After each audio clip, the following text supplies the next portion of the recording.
Hello there. My name is Lindsay Walsh, and I serve as the Assistant Director at the Vantage Point at Mary Baldwin University.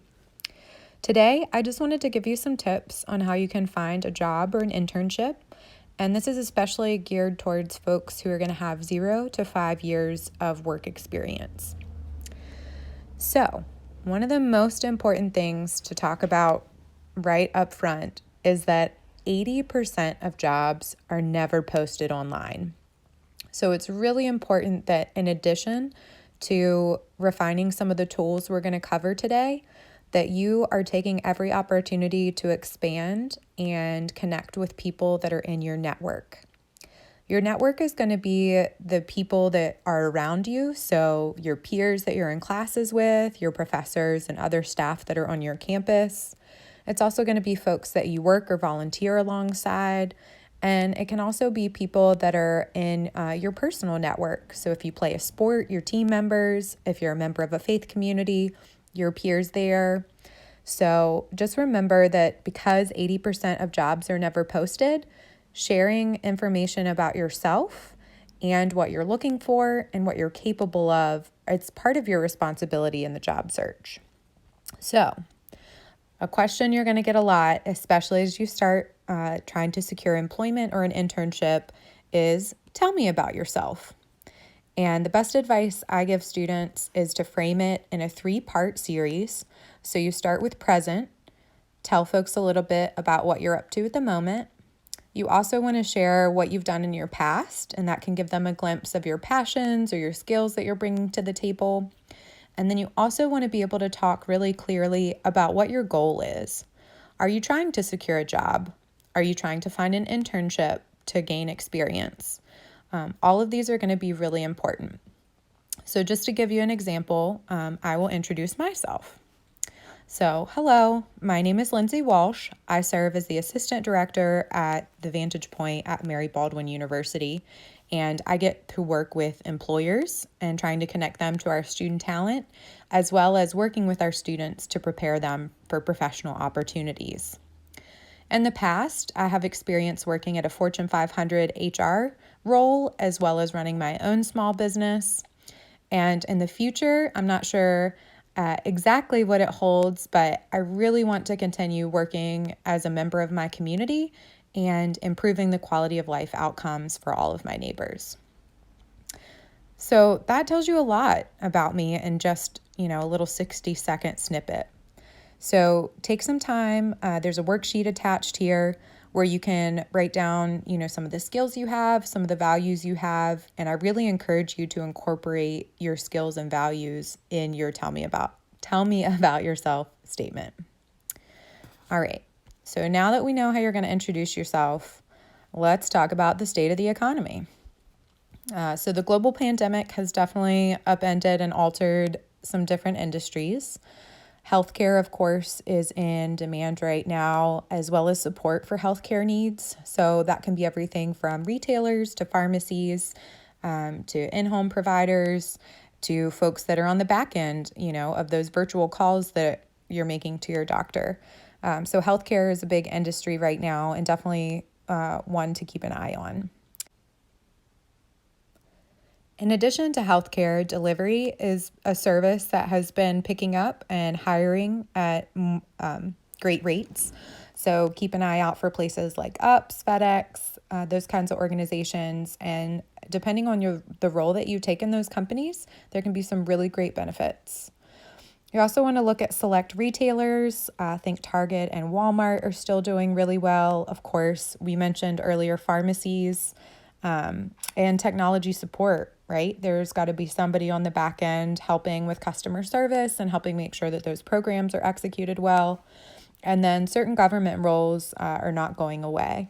So I highly recommend, if your plans might be altered by the pandemic, that you take a look at these industries and try to think about some transferable skills you might be able to bring, or some opportunities where, maybe you really want to be a performer, or you want to be work in professional athletics. It's really hard to do that right at the moment. So I would recommend that you pivot and try to gain skills that you're going to need in a different industry, and then you'll have that experience to segue into some of those opportunities when they return. Okay, so what do you need to have ready? Of course, most jobs that you're applying for are going to ask for a resume. At this point in your work life, you have 0 to 5 years of experience, so you should be able to keep it all onto one page. If you really feel passionately about your experience and some of the opportunities you have that are going to qualify you for the job, sometimes you can make it 2 pages, but I highly recommend 1 page. You definitely want to review your resume with the job description. A lot of recruitment offices are using artificial intelligence. And so if your application doesn't have any of the keywords that they have in the job description, you're probably not going to even be called for an interview. So even just getting in front of the recruiter, you have to make sure that your resume is tailored for the position that you're applying for.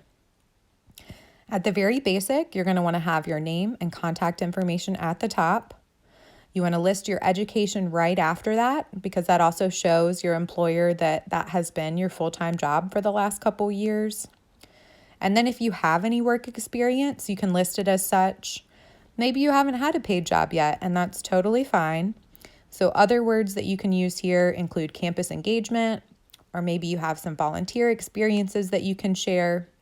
Or depending on where you are and what you're working towards, you might also have additional skills or certifications that you might want to list. So let's take a peek. So you're making your first resume, you're a sophomore, and you're starting to look for that summer internship.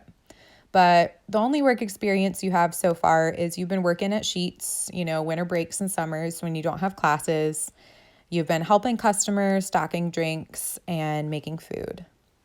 While that doesn't sound glamorous or like it's preparing you for other opportunities, you really are gaining skills that are going to be applicable in a lot of settings.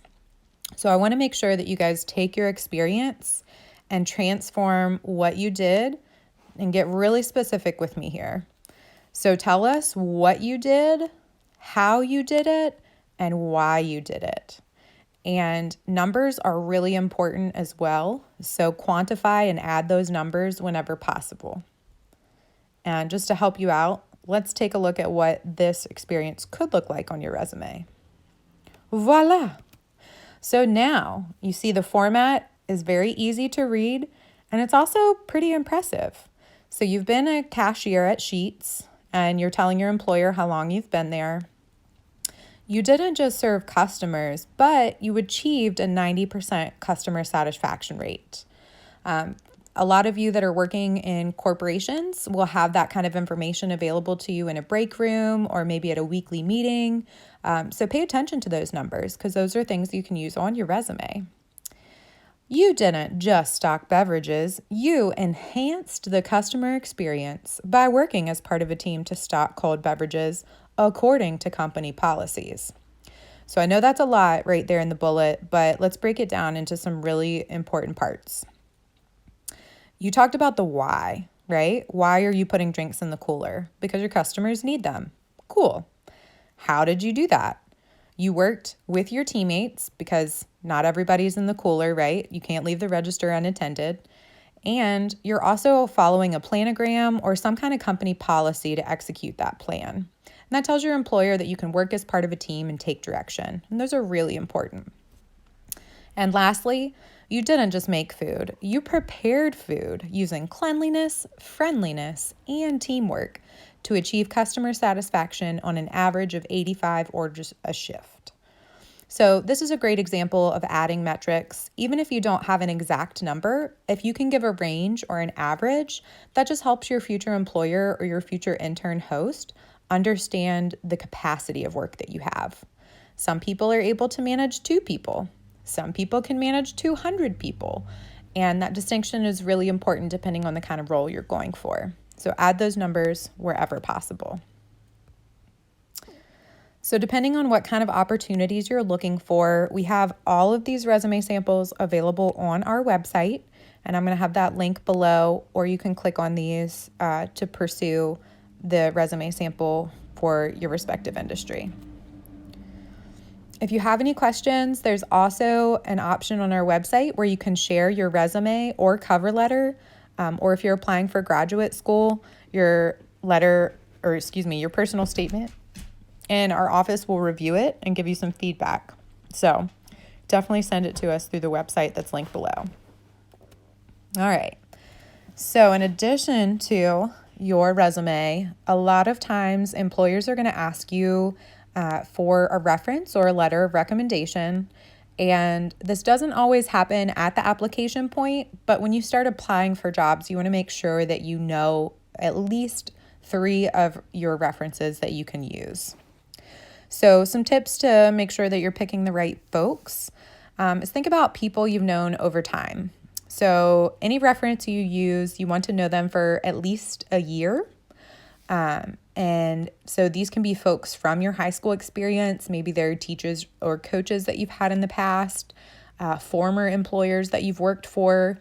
You can also use coworkers from your former employment, and make sure that you tell people why you're asking them to be a reference. And that's another key point. You must tell people that you are using them as a reference when you're applying for jobs. Because if somebody calls them out of the blue and asks about your performance and they haven't thought about you in 3 years, then they're not ready to give you a good recommendation, and that can ultimately cost you the job. So make sure you're notifying these people. And when you're reaching out to these folks to serve as a reference, or if you're asking them for a letter of recommendation sometimes, you want to provide them all of your application material so that they can best speak to your abilities. So give them a copy of your resume, your cover letter, and the job description or the internship description that you're applying for. You also want to make sure that you quadruple check their contact information. So make sure their name is spelled correctly, make sure their phone number is correct, and make sure their email is correct. If you're not quite sure how to ask, here's a template. This is something you could do over the phone or via email pretty easily. All right. So again, any questions about this, just reach out to us through our Vantage Point website. All right. So we've got your resume down. You've secured a couple references, and then you need to tailor your cover letter. So your resume is going to be the snapshot of your employment. Your cover letter here is really where you get to tell your story and explain what skills you're bringing to the table, what passions you have that make you a good fit for the company. And so you don't just want to give them everything that's on your resume, because it's just giving them the same information in 2 different formats. So your cover letter basics, you're going to want to have your name and contact information at the top. Then you're going to have the receiving person and the company information below that. And your opening statement, you want to talk about what it is about this company or organization that is interesting to you. Why do you want to work there? Why do you want to have an internship there? What is the work that they're doing that is a personal value to you? Why? Just tell them more about your why. And that's why it's important to work on that first activity on the worksheet. So then in paragraphs 2 and 3, you're going to give them really specific examples. So I like to use the STAR method, which is situation, task, action, and result. So that gives you 4 sentences for paragraphs 2 and 3. So in the first sentence, when you're talking about the skills that you have that would make you a good fit for the opportunity, you want to set up the situation. What was going on around you? What were you responsible for? Why did they pick you to be in charge of that? So set up the scene. What's happening? Your second item is your task. What exactly were you supposed to do? So was it copy 100 papers? Was it keep 3 kids engaged for a week at summer camp? Be specific about numbers here too. And then A is going to be your action. Tell them how you tackled it. What insight did you have that helped you approach the situation? Or what credentials did you already have that made you feel more prepared to take that on? And then R, what was the result? How did you achieve what you were tasked with? So you're going to use that STAR method: situation, task, action, result. And you're going to talk about that with one of the skills in paragraph 2, and make sure it's a skill that's listed in the job description. And then paragraph 3, talk about another skill that's in that job description that you already have. And then paragraph 3 is bringing it home. So again, just let them know that this company, this organization aligns with your values and your passions. You have the talent to bring to their organization, and you're excited to talk to them and are happy to provide additional information. And then some kind of personal signature. It can be as simple as sincerely. I like to use my best, but add a little personal flair here. All right. So we do have cover letter samples on our website as well. If you scroll to the bottom, it's going to be right beside your resume samples. So take a peek there if you need a little more specific direction to help you while you craft your cover letter. Again, if you have any questions or samples that you want our office to look at, just upload it right there on the website, and our staff will get back to you in a couple days with some feedback.